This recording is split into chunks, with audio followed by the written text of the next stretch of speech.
Tonight, the Supreme Court, a conversation with a woman at the center of one of America's most important institutions. As a moderate conservative, Supreme Court Justice Sandra Day O'Connor tips the scales on some of the most important issues facing the court. It is currently looking into school vouchers, the death penalty for mentally handicapped individuals, and other issues. Justice O'Connor's decision will weigh heavily in all cases. Her new memoir, Lazy Bee, reveals how growing up on an Arizona cattle ranch prepared her to become the first woman on the nation's highest court. I spoke with her at the 92nd Street Y here in New York, and here is what she had to say. Why write this book about growing up in the Southwest? I wrote it with my brother because the ranch was sold in the mid-1990s. It had been in the family for 113 years, and I had thought it would always be there. It was this place where all of us could go, and we were always welcome there, and it was a sanctuary. We knew just what it was and just how it would be and all the people there, and I assumed that would be there for my grandchildren, my great-grandchildren, and on through the generations. And when it was sold, it was devastating to me, and for some years I couldn't even bring myself to think about it. I had to block it out. And finally my brother and I had a discussion and thought we would try to put down some of those memories on paper. We weren't sure whether it would warrant publication. That wasn't our objective, but that's why it came about. And you decided to do it with him? Yes, because my brother, who's much younger than I, spent his whole adult life working on the Lazy Bee Ranch. After he got out of the University of Arizona, he married and he returned to the ranch and worked there until it was sold. And he had a great many more institutional memories of the place than I did because I went away to school from kindergarten on, and I was there summers and holidays and Christmas and Easter, but didn't spend all of my time there as he did. What are your first memories? Sounds. Sounds? Sounds. In the first place, I don't know how many people who live in a city have ever been in a place where there is total silence. Total silence. No sound at all. And when the wind wasn't blowing, and when the cattle weren't making noises, it was absolutely silent. You could hear an ant crawling around on the ground. Yeah. And when the wind blew, then we had these big windmills. They were the largest windmills of the type ever built, big Samson mills. And when the wind turned them, they would creak. And the wells were 800 feet deep, and the sucker rods went down the casing of the well. And as the wheel turned, the sucker rods moved up and down in the well casing to bring the water up, and they made noise. And that was the noise we accustomed to hear. Tell me about your father. He was wonderful, I thought. He was so intelligent, and he could do anything. He could make anything work. He could build anything. He could fix anything. And he was the veterinarian to the cattle, and he was the doctor to all of us, or the cowboys, if anything went wrong. We were really a long way, hundreds of miles from medical help. He was everything, and he made life fun. It was a lonely place to be in some ways, and when he would go around the ranch, he wanted company. So if I were there, he'd like me to go with him out doing whatever we had to do. And I liked to read, so I might have my nose in a book, and I wanted to finish my Nancy Drew mystery and not go running around the ranch. But he'd say, well, you need to go because I have something to show you. Well, what do you have to show me? Well, I won't tell you. You'll have to come and see. Well, how do I know it's something I want to see? I promise you, this is something you won't want to miss. So he'd get my curiosity up, and I'd go with him, and sure enough, he would have found some special thing to show me or to do that would make that trip particularly worthwhile. Now, you and your brother see your father differently. Yes, that was really the only place working on the book where we had to work this out. because my brother came back after the university and worked at the ranch with my father. Now, my father thought he was right about everything. And I used to have some arguments with him. I went off to Stanford, and I was studying Keynesian economics. That didn't sit well on the Lazy Bee Ranch. And I remember coming home. Because of Keynesian theory, or? Because of the theory. And I would remember coming home, and we'd get in these heated debates around the dinner table over Keynesian theories. And he wasn't sure at all that I was learning the right thing. But he thought he at least knew how everything should be done on the Lazy Bee Ranch. We had Hereford cattle, right, and he had bred them so that they would not have horns, and he had produced what he thought was a wonderful herd of cattle. And when my brother went to work there, he thought we should change to Barzona cattle. Well, you know, this was sort of difficult to work out.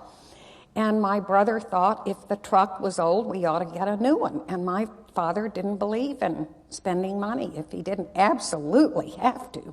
So they had a lot of tension between them. And I never experienced that. So our observations of our father were somewhat different. And your mother? We agreed that she was fantastic. She had been living in El Paso, and she had was living a city life, went to parties, played the piano, had a nice singing voice, had gone to the University of Arizona, had taught school for a little while. She loved nice clothes, and she enjoyed people and parties and liked to dance. And here she married this man who had absolutely nothing. And he was stuck out on this ranch, miles from anything. And the house at that time was a 4-room adobe house. It was surrounded by a screen porch, and the cowboys slept on the porch. It had no indoor plumbing. It had no running water. There was no electricity.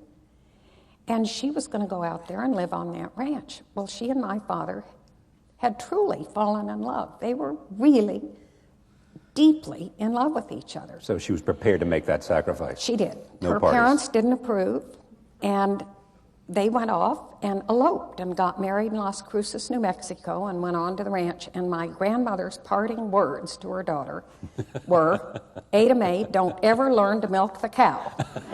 Did she? No, she never did. And she must have had a lot of good sense, because I never saw her go out on the ranch without being covered for the sun. You know, I was in the generation that thought having a suntan was the most important thing there was. And when I went to Stanford, we'd go to the beach and lie out in the sun hoping to get a tan. Well, you'd never do that today, I guess. And she knew better. She'd wear a hat, gloves, long sleeves. Yeah.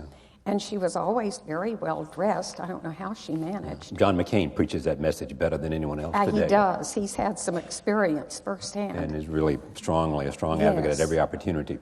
What we want to know most of all is understanding this experience, how it shaped you, your attitude towards life, your attitude about important values.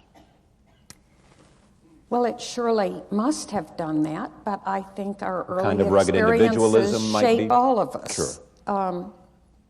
Growing up on a ranch, I think you learn to value a can-do mentality. If something goes wrong... Can do for yourself. Yes. You have to be able to fix it, make it work, solve the problem, go on, because you can't call anybody. And other people are very dependent on what you do, so you have to learn to be reasonably dependable, I think. And truth is very much valued. Decency, honesty, being articulate and working with words isn't much valued. And here I am trying to work with words.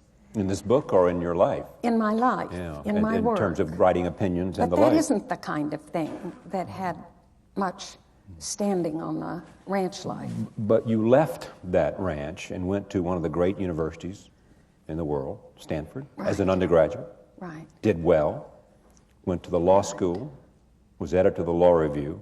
Met my husband. Met your husband, John O'Connor, there? At law school. At law school. Mm-hmm. It said that you dated Bill Rehnquist, did you? Well, we... We what? John? Now, here, I'm about to tell you. We were in the same class in law school. Yeah. And he was a marvelous student. He was the star of the class, so that was fun to watch him in class. He really was excellent. And, well, you weren't doing bad yourself. Well, fair, but he was a star. And I lived at a graduate women's co-op sort of a place. It was the home of Mrs. Cubberly, whose husband had been the head of the Department of Education at Stanford, and he had died. It was a large redwood home overlooking the bay, and Mrs. Cubberly was alone in it, and she opened it to graduate women to live there, which was wonderful because there was no housing for graduate women. And so Bill Rehnquist would come up sometimes, and we'd play charades, or we'd play bridge, or we'd sometimes go to movies, and all those things. He was just kind of... Well, but I mean, Bill, I've interviewed him twice. He's a funny, interesting He is. man. Yes. Has a good sense of humor. And he loves games. Yes. So that was a good thing to do. But what was it growing up on the ranch that gave you this academic interest, this academic bent? Was it your mother or your father, or is it just there? Probably just reading books. My parents both loved to read. And so my books mother, had a real place at the ranch? Oh, they did. They were my friends. I didn't have any other children around. The books were my friends. And your view of the world? I it was suppose. Almost an exposure to the world. Yes. And anyway, reading was very important, so I think it was not unnatural to want to get an education. So you get out of Stanford Law School. What do you want to do? I was dying to practice law. And I thought, This'll be I'll easy. go get a job, yes. Because I did very well in law school, so Sure. it'll be automatic. Right, and there were all these notices on our bulletin board at the law school asking our class to please apply to this firm and that and have an interview because they wanted to Okay, now just for the record, where did you stand in your class? Stanford never officially kept a class. Okay, but you were editor of the Law Review. I was. Okay, I was so on that's the pretty law good. That's the highest Pretty good, review you pretty can good. have. The highest Pretty good, right. achievement. Yeah. So you see all these ads on all saying we want the best and brightest to come work for our firm. Yes, but I couldn't get an interview. I called They wouldn't them even all. interview you? No. And I had boy. a friend at Stanford This as would an make me a undergraduate. feminist so fast if I was you. Well, it was very interesting. I had this friend, and her father was a partner in a major California law firm. And I said, ask your father why I can't get an interview at his law firm. Yeah, what's wrong with me? And she did, and so her father arranged for me to go down to Los Angeles for an interview. And I talked to the interviewing partner, as we're sitting here, and he chatted for a while about what I'd been doing, and then he said, well, Miss Day, how do you type? And I said, well, fair, not great, but fair. And he said, well, I could probably get you a job here as a legal secretary if you wanted.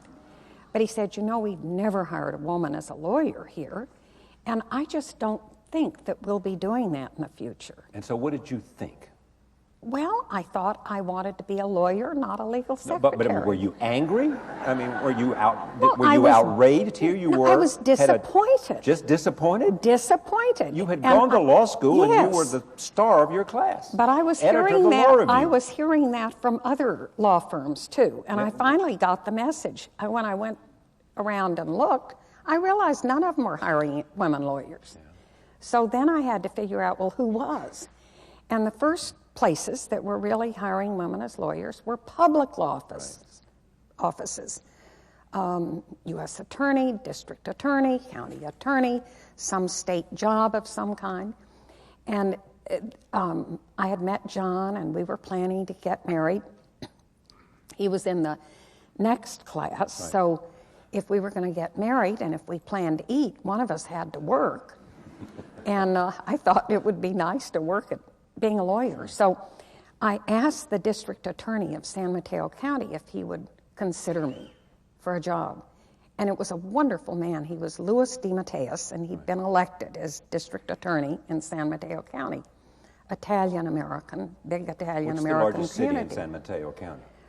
Well, I don't know now. The county seat was in Redwood City, and there was this beautiful old courthouse with a fabulous dome on it with stained glass. It was just wonderful. It still stands today. Yeah.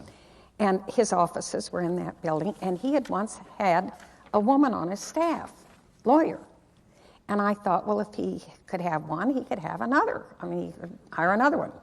So we had a big talk, and he said, well, first of all, I don't have an opening. Right. Second of all, I don't even have a place to put you. I don't have an empty office. And I said, well, you know, if need be, I'll work for you for nothing. And if you don't have a place for me to sit, I'll sit with your secretary if she'll have me. And he said, oh, well, I'll think about it. So I went back to the Lazy Bee to sort of get ready for our wedding, which was going to be at the Lazy Bee Ranch in December. 50 years ago, next December. All right. Yeah. But we can't celebrate at the Lazy Bee. No, we can't, so we're going to have to think of something else, I guess. But anyway, I wrote him a letter from the Lazy Bee and spelled out all the reasons why I thought I could be useful in his office and why he should hire me. And when I got back, he did see me, and he did say, well, we'll make do here. I've looked at the budget, and we'll pay you a little something, and you will have to share space with my secretary, but come on and go to work. What's amazing about this to me is this, we're talking 1952, 53. 52. Uh-huh. Eisenhower's about to become president. Right. You can't get a job in a law firm. They won't even interview you. No. And you go to San Mateo County, and you've got a man who's willing to have you come in under special circumstances. Right. But the good thing was, it was a great place to work. Right. And my immediate supervisor was just marvelous. He was a man named Keith Sorensen, and he was a really good lawyer, and we were doing legal work for all the various county officers and agencies and boards and commissions. And my classmates who'd gone to work for law firms were just doing drudge work, taking depositions, doing dull stuff. Yeah, but that's small satisfaction. That's small satisfaction. Well, no. So let me tell you what happened. All right. So the district attorney, Louis DeMatteis, was made a judge in the county. So that slot was open, and my supervisor, Keith Sorensen, became the district attorney, and that opened up a marvelous slot, which Keith Sorensen gave me. So Sandra Day O'Connor is on her way. On my way. It was just wonderful. Now, what did you think you were going to have a life in politics then, or no, in public life service kind of position. Yeah. I loved it. It was really great. And most of my life, I've been in that area, not exclusively, but most of it. Then the problem was, John got drafted. Yeah. It was the Korean War. And I kept my job while he was at Fort Ord getting basic training. And then he got a commission in the Judge Advocate General's Corps and was sent to Charlottesville, Virginia. And we hadn't been married that long, so I thought I had to go. So I gave up this job that I adored, and off I went to Charlottesville with John, and it was very interesting because I had never been east at all. And one weekend, I said, let's go see Washington, D.C.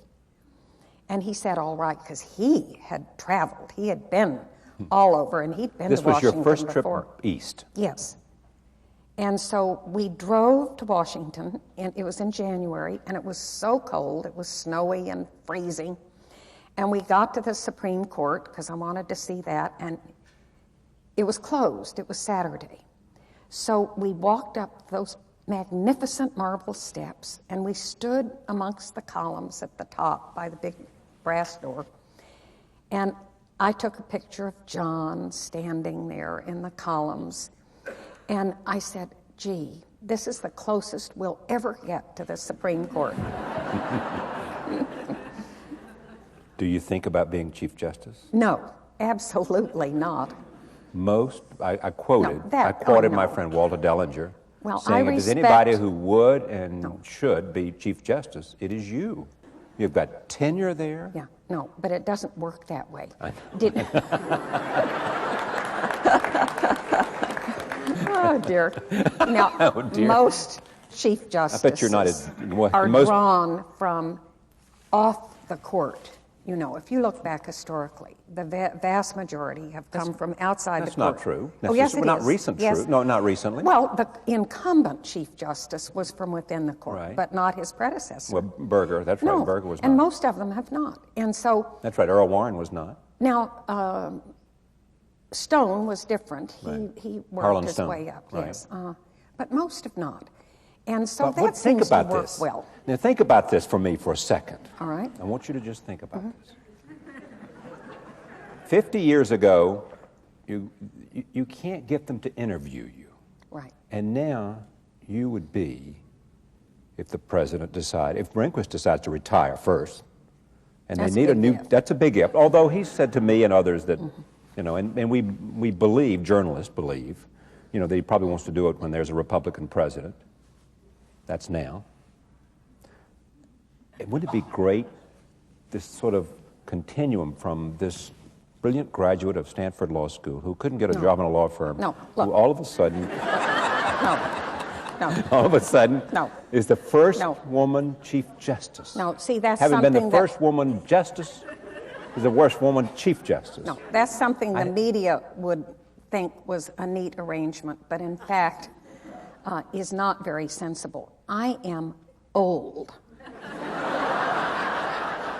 Old. So? And a president. Old means wise. Listen, Old means no, experienced. Well, not old means. necessarily. But Old means. a sitting president acting wisely will try to place someone on the court if an opportunity arises Yeah. who's not old Who can already. serve like Rehnquist has for 20 Yes, years. Exactly. Exactly. What were you doing when you got the call that might be nominated by President Reagan as an associate Supreme Court justice? I got a phone call when I was home. I had just had surgery, and I was home in bed recuperating, and the telephone rang, and it was William French Smith. He was the Attorney General of the United States. And I the didn't president's know lawyer, him. too. Yes, and he had been a partner in the very California law firm that had said, "How would you like to be a legal secretary?" This is a big LA firm. Yeah. So what, did you remind him He of that? said, Did well, you say? yeah, he said,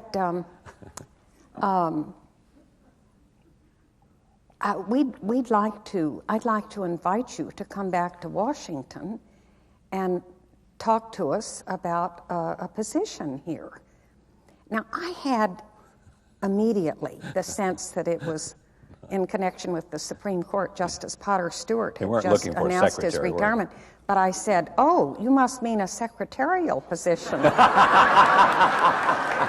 So we had a few laughs over that. William French Smith says, "Come to Washington. We want to talk to you about a position. It's not a secretarial position. Right. You know it's the Supreme Court. I mean, Yes. You probably had been Yes. roomed. I've forgotten what it was like in the present time, but it probably had. You were on the list, as we know, for example, that He later told me that when he took the job as Attorney General, one of the first things he did was to try to start compiling a list of possible people for Supreme Court positions in case there were a vacancy during President Reagan's term. And he said he kept that list in his own hand under his telephone in his office, and that he had put my name on the list somehow. I'm not quite sure how You that don't know got how? there. Yeah. Well, I really don't. So what happened then? You went to Washington and you were interviewed? I had a meeting in Washington anyway. I said, I'll call my doctor and see if I can go. Yeah. And the doctor said, well, all right, if you don't carry anything. And so I went and I had a meeting because I was on a national medical commission. Right. And so I went to that meeting and I arranged to meet with President Reagan's advisors at a place designated by Attorney General Smith. And the first night that I arrived, the Smiths were living at the Jefferson Hotel, in an apartment in the hotel, and he invited me to come and have dinner with Attorney General Smith and his wife, which I did, and that was my first chance to meet them, and they were so nice. His wife had gone to Stanford, so we had a lot of Stanford And how talk. soon thereafter did they announce the appointment, the nomination? It was about 10 days after I returned home from Washington. Had Reagan been a political hero of yours? I was active in Republican politics in Arizona, and I thought he was a very attractive candidate for the Republicans. Identified with his politics and his values? Well, one of the things he had supported in California was a provision in the California Constitution to limit the state debt to a ratio of income in the state, so that the state was not going to increase its debt year after year. And I tried to pattern a similar proposal for Arizona, which I did get passed, and I had talked to him a time or two about that proposal. Was Barry Goldwater a political hero? Yes, he was a very special man, and he was a neighbor of ours. We lived in the area that became Paradise Valley. It's sandwiched between Scottsdale and Phoenix.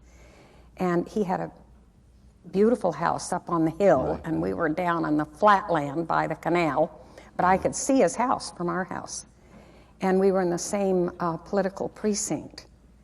And so I used to carry petitions and that kind of thing. When you arrived at the Supreme Court, how was it? What was it like for you as the first woman associate justice? Well, it was a very intense experience, to say the least. Intense because you Because felt like you had...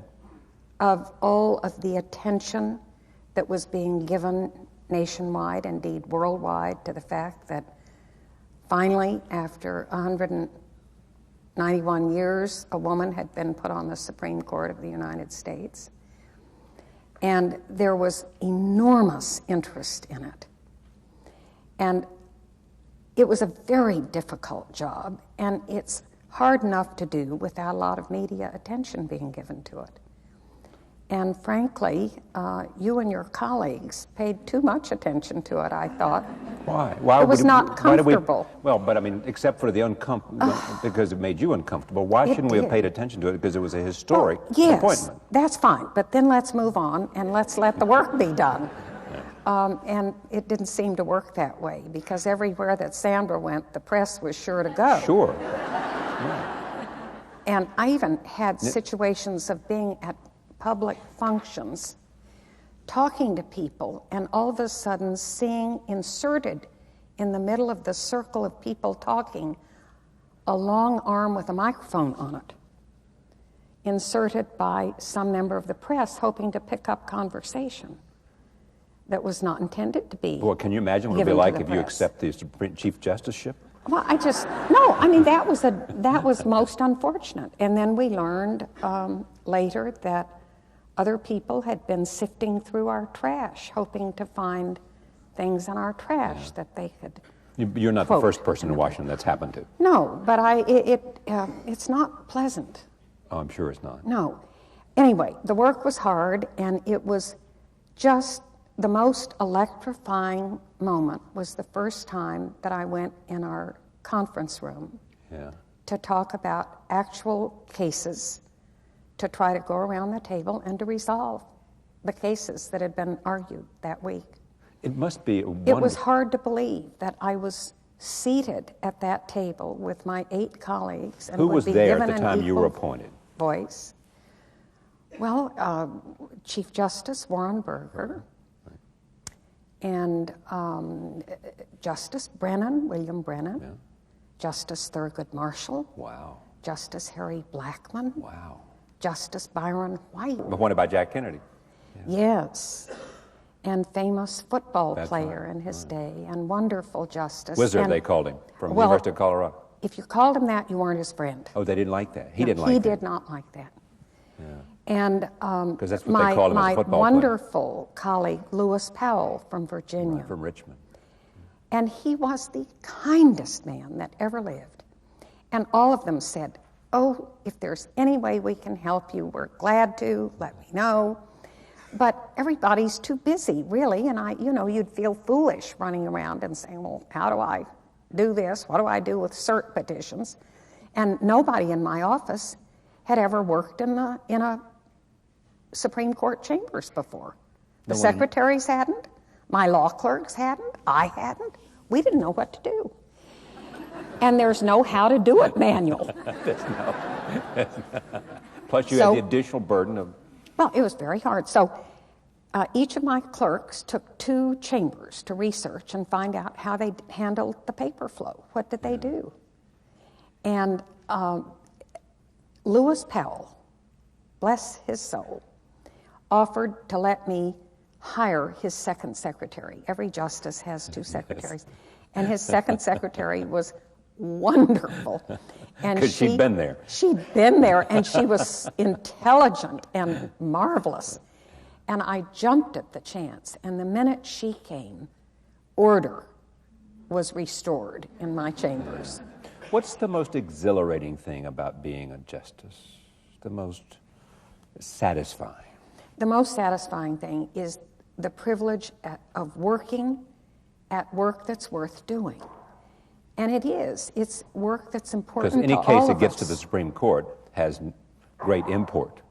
Well, it has some import at the national Otherwise, level. you wouldn't grant it certiorari. Yes, it's an important issue of federal law, or we wouldn't take it. Right. And it's an issue on which lower courts have differed, or we wouldn't take it normally. I mean, there are a few exceptions, but for the most part. And it's an issue in which you can usually make very good arguments on either side. Are you influenced as a justice by what happens when you sit around the table and talk about the cases? I mean, do you listen to other justices and say... Oh, very much so. And sometimes... Oh, that's a good point. Yes, sometimes one of your colleagues will bring out something or an approach that perhaps you haven't thought of and that is important to you and might cause you to say, well, I hadn't thought about what so-and-so said, but I'll look into that, and that might provide a solution. I mean, you might qualify whatever you're going to say by saying, I've just listened now to what so-and-so said, and that might be a solution as well. I'll think about it. Have you changed your opinion on important Yes. issues? On what issues? Uh-huh. Well, through the years, a number. In one instance, I had a remarkable thing happen. We had a case, and it was during the Chief Justice Berger years, and the decision coming out of the conference was 5-4, and I was given the writing assignment for the majority, and I worked on an opinion for quite a while, and I became increasingly disenchanted. And the more I worked on it... Even though you're writing the majority? The more I worked on it, the more I became convinced I was wrong. Wow. And I finally wrote a letter to the Chief Justice with copies to the conference saying, the more I've worked on it, the more I think that I have made a mistake here and that the case should be resolved the other way and it should be reassigned. And so that caused the assignment to go from the Chief Justice to the most senior Associate Justice on the other side. How many times has that happened? I don't know, not very often. But more than one? But turned around, not to me, Yeah. but it has happened. Yeah. And he turned around and assigned it back to me to write for the other side. Very unusual. Do you like writing the opinions? Well, it's a challenge. I like it when things go together well and when you think that you've been able to muster some compelling arguments, and when you end up with a court for a position that you think is sound, that's satisfying. Abortion has been the most controversial thing you've faced in 21 years? Well, that probably in the election case. This would be Bush versus Gore. Did the court serve itself well in that decision? I'm not the one to ask that. I know. I'm only smiling because I know you don't like to talk about it. I don't like to talk about cases generally. Yeah, but that one was so controversial and so got so much attention, and some say that the court determined the election. They do say that. Yes, some say that, right.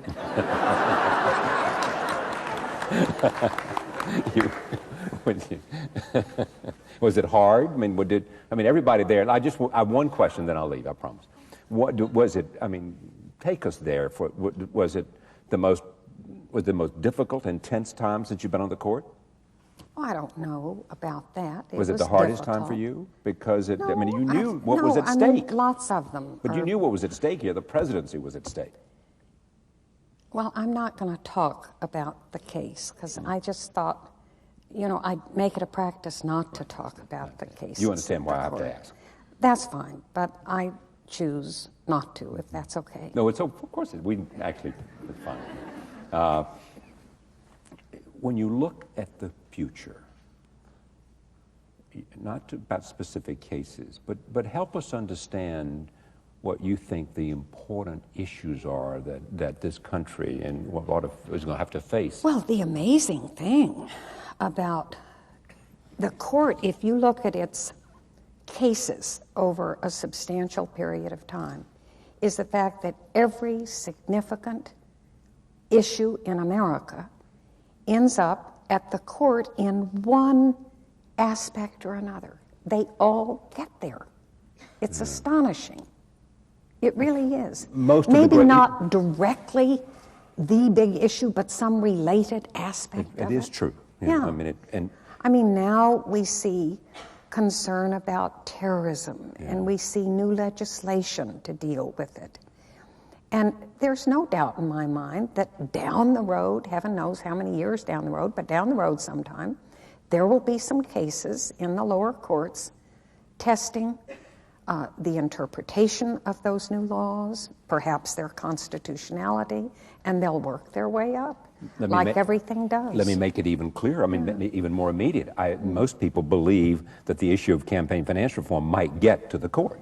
It has in the past. It wouldn't surprise me if it did again, if there are new laws, and if they're tested in court, as they may well be, then over time you will see something like that come back. And abortion is working its way back from a case in Ohio, I think it is, from Ohio. Yeah. All these issues seem to surface in our courts generally, not just this one. They start in the lower courts and work their way along.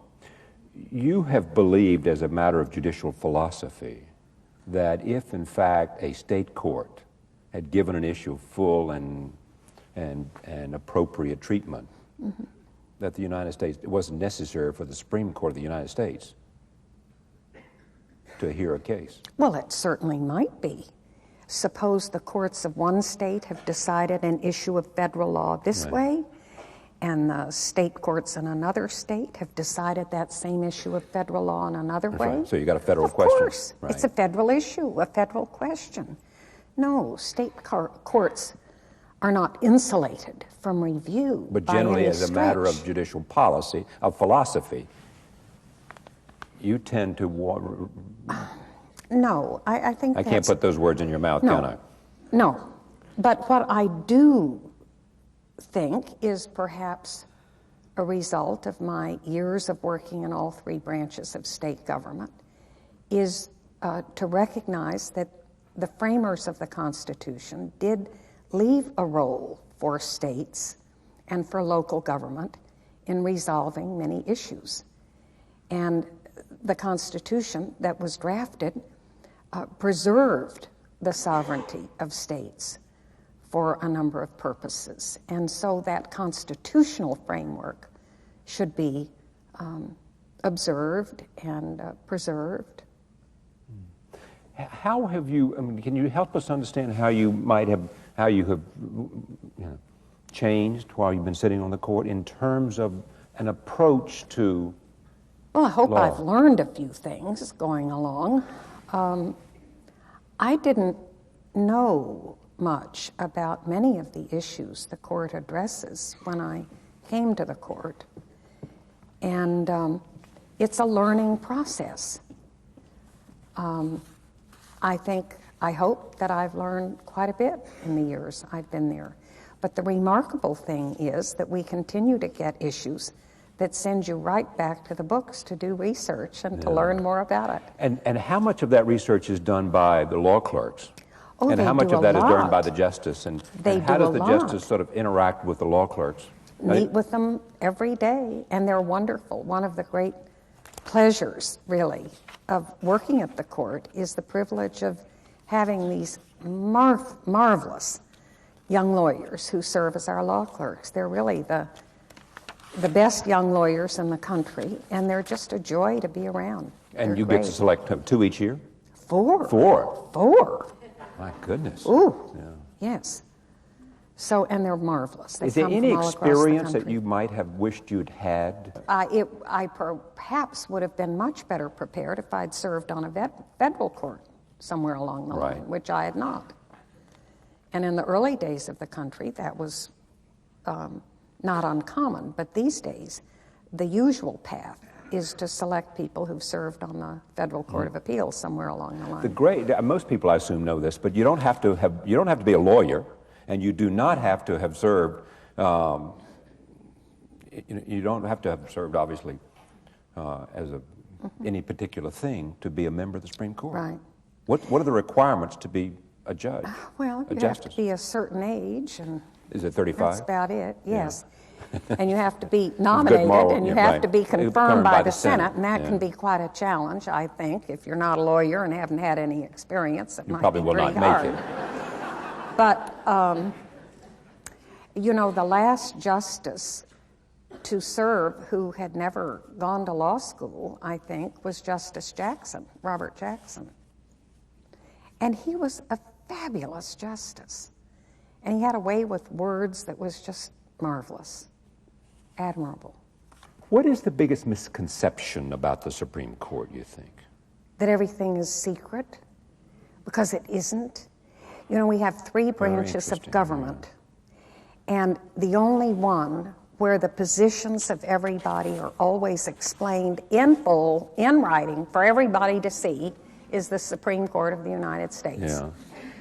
I mean, you don't get that out of Congress. You don't get that out of the White House, you know. So I think that is a misconception. There is that. I mean, The Brethren gave us. Did you read The Brethren by Bob Woodward? Yes. Was that a review? Well, what? it was written about a different court and a different It era. was, in fact, and but I it didn't clearly it had a lot of especially sources admire it. from inside the court. It sounded like it, It sure didn't it? did. I mean, was anything about that you thought was wrong? I mean, in terms of the court you know? Yes, What was yes. Well, it just pictured a lot of inside maneuvering that I don't think takes place. Really? Really. And really. And the interesting, now I've served in all 3 branches Right. of state government, and when I was in the legislature, I was in a position to see how some legislator might say, gee, I'll support you on your bill if you'll support me on mine. That kind of thing. Right, happens all the time. I have not seen one instance of anything remotely resembling that at the Supreme Court. Justice Sandra Day O'Connor comes here to say, I have never seen a vote traded for another vote in the Supreme Court in my 21 years of sitting on that court. Right. No one's ever come to say, look, I'm helping you on this, please help me on this. No. You know, because... No. And I think that's fantastic.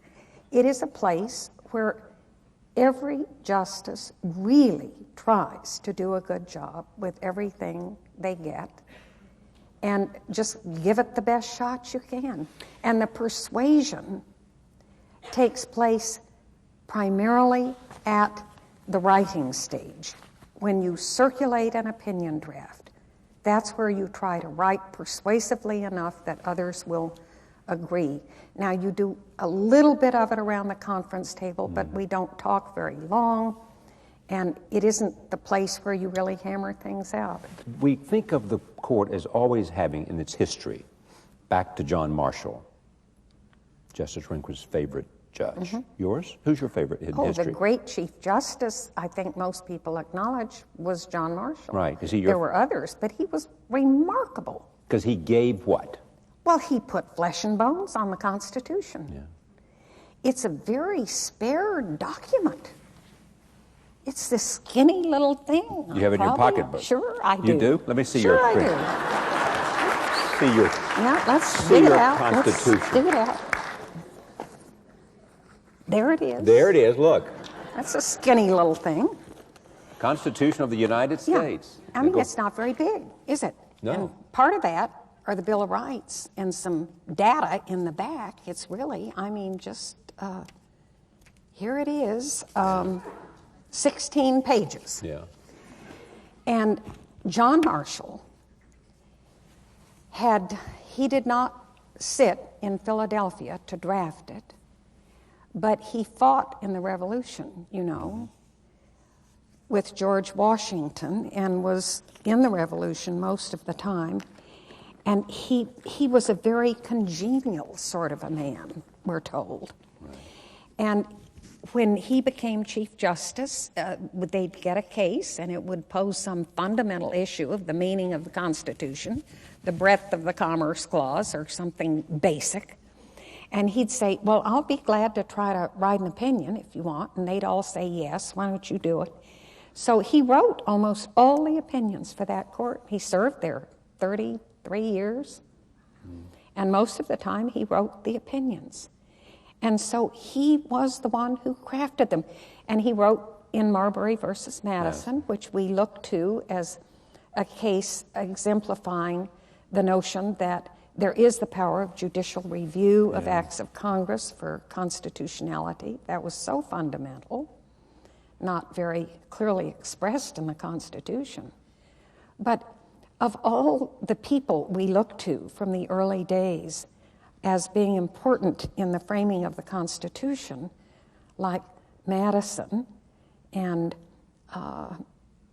Franklin and Washington, Hamilton, we better put John Marshall in there, because while he didn't write it, he interpreted it. And much of what we have today is the result of his work. We have had in the history of the court these great intellectual battles because of the towering people. I think of between Hugo Black and Felix Frankfurter, and you go back to some amazing. Do we have that intellectual vigor on the court today? Yes, I think you have a lot of intellectual firepower on the court today, and some remarkable decision-making, really. Yes, I think you've got a very good court. Because this, back to, but one more time, to Gore versus Bush, because a lot of people listened to that because it was immediately brought out. As you pointed out to me backstage, the court has made its opinions available on audio tape before, but it's always a long time after the decision. And this was almost immediate, the same day, in fact. Yes. Most people that I know think the court came out really extraordinarily well. I mean, they came out with great respect for the process of two people as advocates coming up trying to make a case, and people like you giving them a tough time trying to work your way through. People heard the arguments and the questioning, and that's good. I'm sure that was of great interest. How do you approach oral argument as a lot of preparation, a lot of homework. Yeah. In early days of the court, we're told that some of the justices liked to go into court not having read anything, so they could just hear it for the first time. Be spontaneous. But that was when arguments could last a very long time. And that's not our practice today. We have limited time for oral arguments, and we do a tremendous amount of reading and preparation before the oral argument, where unless we write the opinion, we'll know as much about the case by the time we've prepared for the oral argument as we'll ever know about it. So a lot of front-end time goes into that preparation, and it should. Do you see a lot of the, I mean, I think of people like Larry Tribe on constitutional issues. Do you see a lot of the same lawyers coming back because they made it a practice of being part of the Supreme Court bar? We see some who appear more than once at the court, but on the other hand, we've heard some wonderful arguments from lawyers from some small town someplace across America who've never been there before. They'll never be there again, but they know the subject, and they make a very good presentation. Yeah, how great must that be to be standing there in front of the U.S. Supreme Court, arguing on behalf of some case that you believe in and that you have probably followed all the way through the court, unless they've hired some appellate lawyer to handle it. No, it's very satisfying to me to see somebody come from some outlying area and do well. And I remember a case involving Indian law, and Indian law is such an arcane thing in our field of federal law, and we had two lawyers from little towns in Montana who'd never been there before, and they'll never be there again, and they were both fabulous. It was really informative for the justices. You're going to write another book. Well, I probably am in the process. Yes, I think so.